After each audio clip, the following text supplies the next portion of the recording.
Welcome back to my channel. আশা করি বন্ধুরা তোমরা সবাই খুব ভালো আছো আর আমরাও খুব ভালো আছি। আমাদের ভাত খাওয়ার সময় প্রথমবার তো একটু শাক তো চাই। সেই শাকটা যদি হয় পোস্ত দেওয়া, তাহলে তো কিন্তু ভীষণ ভালো লাগে। আজকে তোমাদের জন্য নিয়ে চলে এসেছি আমি শাক পোস্ত। এই শাক পোস্ত গরম ভাতে কিন্তু অসম্ভব সুন্দর লাগে।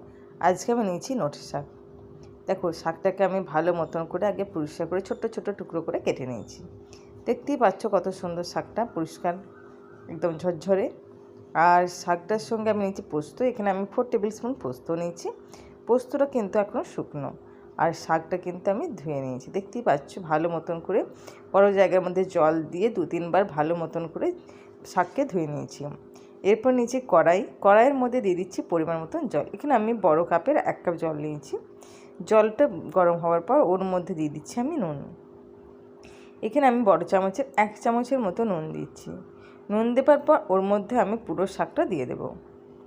শাকটা দিয়ে আমি উল্টে পাল্টে একটু ভালো মতন করে সিদ্ধ করে নেবো। খুব বেশি সিদ্ধ হলে চলবে না। যখন একটু ডাঁটাগুলো নরম হয়ে যাবে বুঝতে পারবে, তখন কিন্তু শাকটাকে একটা ছাঁকনিতে ছেঁকে নিতে হবে। তাহলেই বুঝতে পারবে শাকটা সিদ্ধ হয়ে গেছে। চলো একটা মিক্সিং জার নিয়েছি। মিক্সিং জারের মধ্যে একটা শুকনো লঙ্কা দিয়েছি আর দিচ্ছি পোস্তটা। মিক্সিং জারে কীভাবে আমি পোস্ত বাটি সেটা তোমাদেরকে আমি দেখিয়ে দিচ্ছি। এইভাবে পোস্ত বাটলে পোস্ত হয় খুব সুন্দর মিহি। প্রথমে আমি পোস্তটাকে শুকনো খুব ভালো মতন করে 2-3 বার ঘুরিয়ে নিয়েছি। তারপর পরিমাণ মতন জল দিয়েছি, দিয়ে একদম মিহি পেস্ট তৈরি করে নিয়েছি। আর এইদিকে দেখো শাকটা সিদ্ধ হয়ে গেছে। শাকটাকে আমি জল থেকে ভালো মতন করে তুলে ছেঁকে নিচ্ছি। দেখো শাকটা কিন্তু ঝরঝরে থাকতে হবে, নাহলে কিন্তু একদম রান্নাটা ভালো হবে না। তো শাকটা তো নেওয়া হয়ে গেছে। কড়াই আমি নিচ্ছি 2 চামচ সরষের তেল। বেশি তেল দেওয়ার দরকার নেই, 2 চামচ সরষের তেল দিলাম।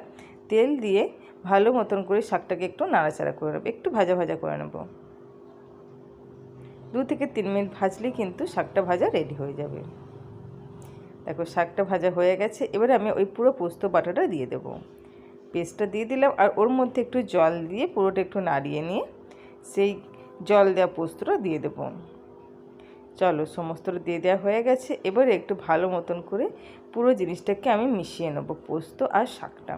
এই সময় গ্যাসের ফ্লেমটা কিন্তু লো রেখে দিতে হবে, নাহলে কিন্তু তলায় লেগে যাওয়ার সম্ভাবনা খুব বেশি থাকে। দেখো 1 থেকে 2 মিনিটের মতো নাড়াচাড়া করে নিলাম। এরপর দেবো অল্প একটু চিনি। শাক পোস্ত কিন্তু একটু চিনি দিলে মিষ্টিটা ভাব আসে। আর নুনটা কিন্তু তোমরা চেক করে নেবে। আর দেবো পরিমাণ মতো সরষের তেল। পোস্ত খাবার শেষে সরষের তেল দেবো না, তা কি হয়?